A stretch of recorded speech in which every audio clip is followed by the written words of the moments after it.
نحمده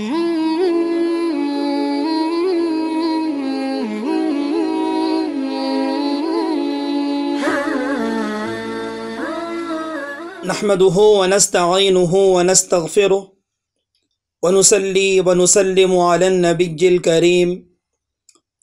اعوذ بالله من الشيطان الرجيم. سورة الفاتحة مكية. بسم الله الرحمن الرحيم. الحمد لله رب العالمين الرحمن الرحيم مالك يوم الدين إياك نعبد وإياك نستعين صدق اللہ العظیم. بزرگان محترم، یہ میں نے آپ حضرات کے سامنے سورہ فاتحہ کی 2-4 آیتیں کریمہ تلاوت کی ہے. مناسب یہ معلوم ہوتا ہے کہ ان آیتوں کے ترجمہ اور تفسیر سے پہلے بسم اللہ سے متعلق چل رہی گفتگو کو مکمل کر لیا جائے. بزرگان محترم، جیسا کہ پہلے بھی بتایا گیا کہ اللہ جل جلالہ و امن والہ نے اپنی پاکیزہ کتاب قرآن مجید کا آغاز بسم اللہ الرحمن الرحیم کے ذریعے سے کیا ہے. جیسا کہ بتایا گیا کہ بسم اللہ الرحمن الرحیم یہ دیکھنے کے اعتبار سے قرآن مجید کی ایک چھوٹی سی آیت کریمہ ہے، مگر یہ آیت اپنے اندر بے پناہ فضیلتیں رکھتی ہے، بے پناہ فضائل کی وہ حامل ہے. لیکن یہاں پر حضرات مفسرین نے ایک سوال یہ اٹھایا ہے کہ اللہ جل جلالہ و امن والہ نے اپنی پاکیزہ کتاب قرآن مجید کا آغاز کرنے کے لیے بسم اللہ الرحمن الرحیم کو کیوں اختیار فرمایا؟ اگر اللہ رب العزت چاہتے تو کسی دوسری آیت کریمہ کے ذریعے سے بھی قرآن مجید کا آغاز کر سکتے تھے. تو اس کا اجمالی جواب یہ ہے، حضرات مفسرین نے لکھا ہے کہ نزول قرآن سے پہلے اور دین اسلام کے آنے سے پہلے عرب وہ عجیب و غریب جہالتوں میں ملوث تھے. عرب عجیب و غریب جہالتوں میں ملوث تھے.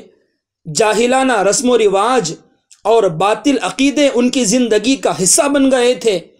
لیکن جب دین اسلام آیا تو دین اسلام کے ذریعے سے عربوں کے ان سارے جاہلی رسم و رواج کا خاتمہ کر دیا گیا. ان کے جاہلی رسوم کو ایک لخت ختم کر دیا گیا.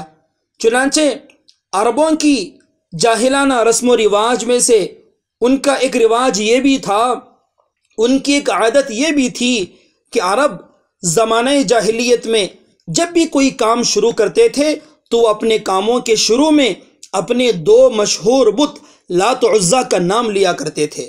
چنانچہ عرب کہتے تھے بسم اللہ والعزیٰ. جب بھی کسی کام کو شروع کیا تو فوراً اپنے ان 2 مشہور بتوں کا نام لے لیا. کہتے تھے بسم اللہ والعزیٰ کہ ہم لات و عزیٰ کے ناموں کے ذریعے سے اپنے کاموں کو شروع کرتے ہیں. لیکن جب اسلام آیا اور قرآن مجید کا نزول شروع ہوا، وحی کا دور شروع ہوا، تو اللہ تبارک و تعالیٰ نے عربوں کے اس جاہل، اس باطل عقیدے کو اللہ تبارک و تعالیٰ نے ختم کر دیا، اور ان کے اس جاہلانہ رسم کو اللہ تبارک و تعالیٰ نے ختم کر دیا. اور یوں کہا کہ اب دنیا میں اسلام آ چکا ہے. اب جب بھی دنیا میں بسنے والا کوئی بھی انسان کسی بھی کام کو شروع کرے گا تو وہ کسی بت کا نام نہیں لے گا، بلکہ وہ اس اللہ کا نام لے گا جو اللہ کے رحمان بھی ہے، رحیم بھی ہے. کیوں؟ اس لیے کہ بسم اللہ الرحمن الرحیم کا ترجمہ کیا ہے، اس کے معنی کیا بنتے ہیں؟ اس کا مطلب ہی ہوتا ہے شروع کرتا ہوں میں اللہ کے نام سے. بسم اللہ، اللہ کے نام سے شروع کرتا ہوں میں، اللہ کے نام سے جو بڑا مہربان نہایت رحم والا ہے، نہایت رحم کرنے والا ہے. چنانچہ بسم اللہ الرحمن الرحیم کے ذریعے سے قرآن مجید کا آغاز کر کے اللہ تبارک و تعالیٰ نے امت کو یہ درس دیا کہ جب بھی ہم اپنے روز مرہ زندگی میں کسی کام کا آغاز کریں، کسی کام کو شروع کریں تو اسے بسم اللہ الرحمن الرحیم کے ذریعے سے کیا کریں.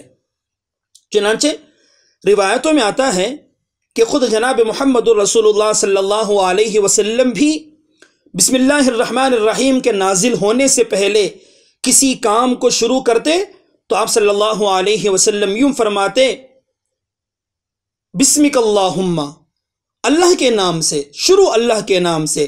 لیکن جب بسم اللہ الرحمن الرحیم نازل ہو گئی تو خود رسول اللہ صلی اللہ علیہ وسلم نے بسمک اللہم کو چھوڑ دیا اور بسم اللہ الرحمن الرحیم کے ذریعے سے اپنے کاموں کا آغاز کرنا شروع کیا۔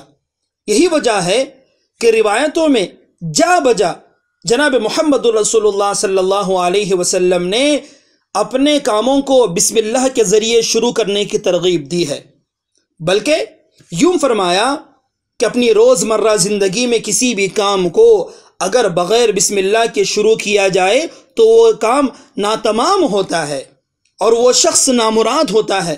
چنانچہ حدیث شریف میں آتا ہے، رسول اللہ صلی اللہ علیہ وسلم نے فرمایا کہ کل امر ذی بال لم یبدأ ببسم اللہ فہو ابتر وفی روایت فہو اخطأ واجزم۔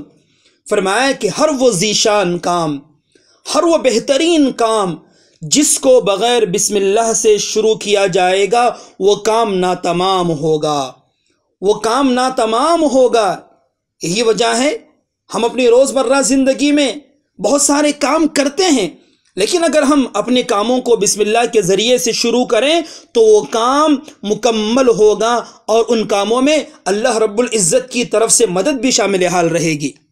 مثال کے طور پر دیکھیں، ہم روزانہ دعاؤں کا اہتمام کرتے ہیں، مختلف مواقع پر ہمیں دعا کا موقع میسر آتا ہے، لیکن حدیث شریف کے مطالعے سے پتہ چلتا ہے جب بھی ہم دعا کرنے کے لیے بیٹھیں تو اپنی دعا کو بسم اللہ کے ذریعے سے شروع کیا کریں۔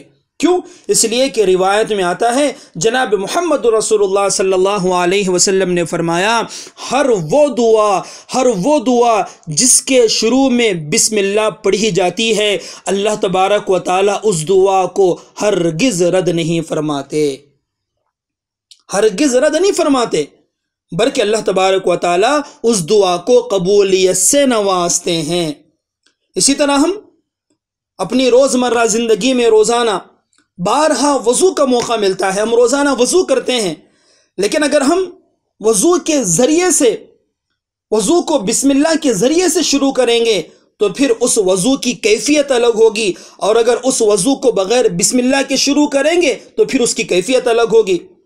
کیوں؟ اس لیے کہ روایت میں آتا ہے، ترمذی شریف کی روایت ہے، جناب محمد رسول اللہ صلی اللہ علیہ وسلم نے فرمایا، مشکات شریف کی روایت ہے، حضرت ابو ہریرہ رضی اللہ عنہ روایت کرتے ہیں کہ رسول اللہ صلی اللہ علیہ وسلم نے ارشاد فرمایا کہ جو شخص وضو کرنے سے پہلے بسم اللہ نہیں پڑھتا، وضو تو کر رہا ہے لیکن اپنے وضو کو بسم اللہ کے ذریعے سے شروع نہیں کیا، تو پھر فرمایا اس وضو کے ذریعے سے اس کے صرف اعضائے وضو کے گناہ دھلیں گے۔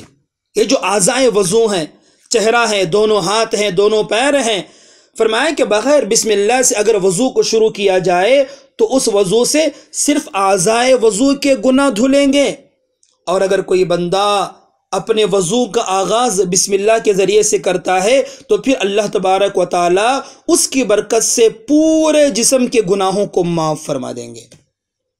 اور اسی طرح اتنا ہی نہیں بلکہ ہمیں جب بھی گھر میں داخل ہونے کا موقع ملے، گھر سے باہر نکلنے کا موقع ملے، تو ہمیشہ ہم مسنون دعاؤں کے ساتھ ساتھ میں بسم اللہ کا ضرور اہتمام کریں۔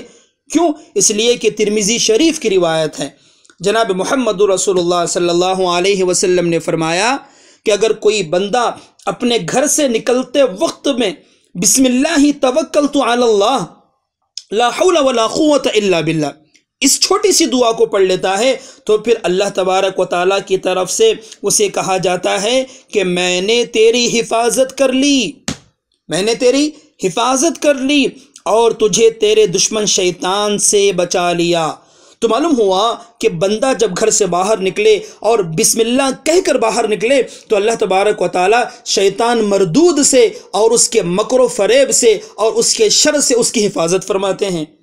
بالکل اسی طرح جب گھر میں داخل ہونے کا موقع آئے تب بھی بسم اللہ پڑھنی چاہیے۔ چنانچہ مسلم اور ابو داؤد کی روایت ہے، حضرت جابر رضی اللہ عنہ فرماتے ہیں رسول اللہ صلی اللہ علیہ وسلم نے فرمایا، جب کوئی شخص بسم اللہ پڑھ کر گھر میں داخل ہوتا ہے اور بسم اللہ پڑھ کر کھانا شروع کرتا ہے تو شیطان اپنے ساتھیوں سے کہتا ہے یہاں سے نکل جاؤ، یہاں سے نکل جاؤ، آج یہاں نہ تو کھانے کے لیے کھانا ملے گا اور نہ سونے کے لیے جگہ ملے گی۔ لیکن جب بندہ گھر میں داخل ہوتے وقت میں بسم اللہ کا اہتمام نہیں کرتا یا پھر کھانا شروع کرتے وقت میں بسم اللہ کا اہتمام نہیں کرتا تو شیطان اپنے ساتھیوں سے کہتا ہے آؤ یہاں پر کھانے کے لیے کھانا بھی موجود ہے اور سونے کے لیے جگہ بھی موجود ہے۔ اس طرح شیطان اس کے کھانے پینے میں اور اس کے سونے میں ساتھ شریک ہو جاتا ہے۔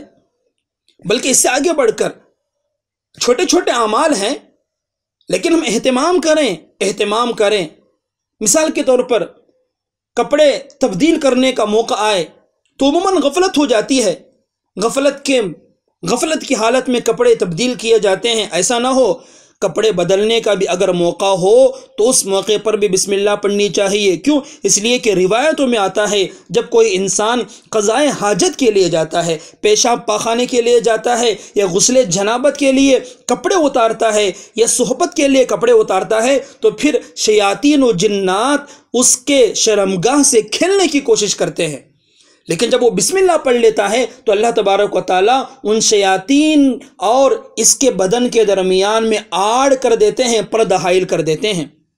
چنانچہ ترمذی شریف کی روایت ہے، حضرت انس رضی اللہ عنہ روایت کرتے ہیں کہ رسول اللہ صلی اللہ علیہ وسلم نے ارشاد فرمایا، جب کوئی آدمی پیشاب یا پیخانے کی حاجت پوری کرنے کے لیے یا غسل کے لیے یا اپنی عورت سے صحبت کرنے کے لیے اپنے کپڑے اتارتا ہے تو شیطان اور جن اس میں خلل ڈالتا ہے اور اس کی شرمگاہ سے کھیلنے کی کوشش کرتا ہے۔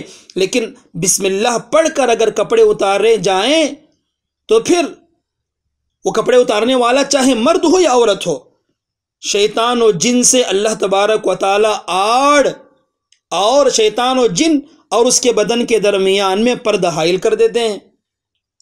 بلکہ اس سے آگے بڑھ کر فطری تقاضی کی بنیاد پر اگر ہم بستری کی ضرورت ہو، صحبت کا موقع ہو تو اس موقع پر بھی بسم اللہ کا ضرور اہتمام کرنا چاہیے۔ کیوں؟ اس لیے کہ بخاری شریف کی روایت ہے، حضرت عبداللہ بن عباس رضی اللہ عنہ روایت کرتے ہیں کہ رسول اللہ صلی اللہ علیہ وسلم نے ارشاد فرمایا، جو شخص اپنی بیوی کے ساتھ صحبت کرتے وقت میں بسم اللہ کے ساتھ یہ دعا پڑھ لیتا ہے، بسم اللہ اللہم جنبنا الشیطان وجنب الشیطان ما رزقتنا، تو اس صحبت سے اللہ تعالیٰ اگر بچہ عطا کرے تو شیطان سے اس بچے کو کوئی تکلیف نہیں پہنچے گی۔ بلکہ اس سے آگے چل کر اگر ہمیں سواری میں سوار ہونے کا موقع آئے تو ایسے موقع پر بھی بسم اللہ پڑھنی چاہیے۔ کیوں؟ اس لیے کہ حضرت امام نووی رحمۃ اللہ علیہ نے لکھا ہے، حضرت حسین بن علی رضی اللہ عنہما روایت کرتے ہیں کہ رسول اللہ صلی اللہ علیہ وسلم نے فرمایا کہ میری امت جب بھی کسی کشتی پر سواری پر سوار ہو اور سوار ہونے کے بعد بسم اللہ مجریہا و مرساہا ان ربی لغفور الرحیم اس دعا کو پڑھ لے تو میری امت ڈوبنے سے محفوظ رہے گی، حادثے سے محفوظ رہے گی۔ سیدنا نوح علی نبینا وعلیہ السلام کا واقعہ آپ نے سنا ہے کہ حضرت نوح علیہ السلام کے زمانے میں اللہ تبارک و تعالیٰ نے حضرت نوح کو کشتی بنانے کا حکم دیا اور کہا کہ نوح کشتی بناؤ، بقیہ جتنے بھی کافر روئے زمین پر موجود ہیں سب کو ہم ہلاک و برباد کر دیں گے۔ چنانچہ حضرت نوح علیہ السلام نے اللہ رب العزت کے حکم سے کشتی بنائی۔ ادھر اللہ تبارک و تعالیٰ نے سارے کافروں کو برباد کرنے کا فیصلہ کر لیا اور طوفان شروع ہوا تو اس موقع پر حضرت نوح علیہ السلام کو خوف ہوا کہ یہ کشتی اس سمندری طوفانوں کا مقابلہ کیسے کرے گی، کہیں ڈوب نہ جائے۔ تو اللہ تبارک و تعالیٰ کی طرف سے حکم ہوا کہ نوح بسم اللہ مجریہا و مرساہا، اس کو پڑھ کر تم اپنی کشتی کو چھوڑو، تمہاری کشتی ڈوبنے سے محفوظ رہے گی۔ چنانچہ حضرت نوح علیہ السلام نے یہ دعا پڑھی اور اپنی کشتی کو چھوڑا تو کشتی اور کشتی میں بیٹھنے والے سارے احباب محفوظ رہیں۔ تو معلوم ہوا کہ آدھی بسم اللہ پڑھی گئی تو اس کی برکت سے اللہ تبارک و تعالیٰ نے جب حضرت نوح علیہ السلام کی کشتی کو ڈوبنے سے بچا لیا. اگر ہم پوری بسم اللہ الرحمن الرحیم کو اگر پڑھ لیں گے تو اللہ تبارک و تعالیٰ ضرور بالضرور سارے مصائب سے، سارے پریشانیوں سے اللہ تبارک و تعالیٰ ہماری حفاظت فرمائیں گے. تو بزرگان محترم، یہی وجہ ہے کہ احادیث میں رسول اللہ صلی اللہ علیہ وسلم نے ہر موقع پر بسم اللہ پڑھنے کی تاکید فرمائی. چنانچہ آپ نے فرمایا کہ جب تم گھر کا دروازہ بند کرو تو بسم اللہ پڑھو، تم چراغ گل کرو تو بسم اللہ پڑھو، برتن دھو تو بسم اللہ پڑھو. لہٰذا یہ بسم اللہ الرحمن الرحیم کو ہمیں اپنی زندگی کا جز بنا لینا چاہیے. اللہ تبارک و تعالیٰ سے دعا ہے کہ اللہ تبارک و تعالیٰ ہمیں کہنے سننے سے زیادہ عمل کی توفیق عطا فرمائے اور بسم اللہ الرحمن الرحیم کے خزانوں سے اپنے آپ کو مالا مال کر لینے کی توفیق عطا فرمائے. وآخر دعوانا ان الحمد للہ رب العالمین. ویڈیو اچھی لگی ہو تو لائک کریں اور اپنے دوستوں کے ساتھ شیئر کریں. مزید اس طرح کے ویڈیوز کے لیے ہمارے چینل کو سبسکرائب کریں اور ساتھ ہی ساتھ بیل آئیکن پر کلک کر لیں. جزاک اللہ.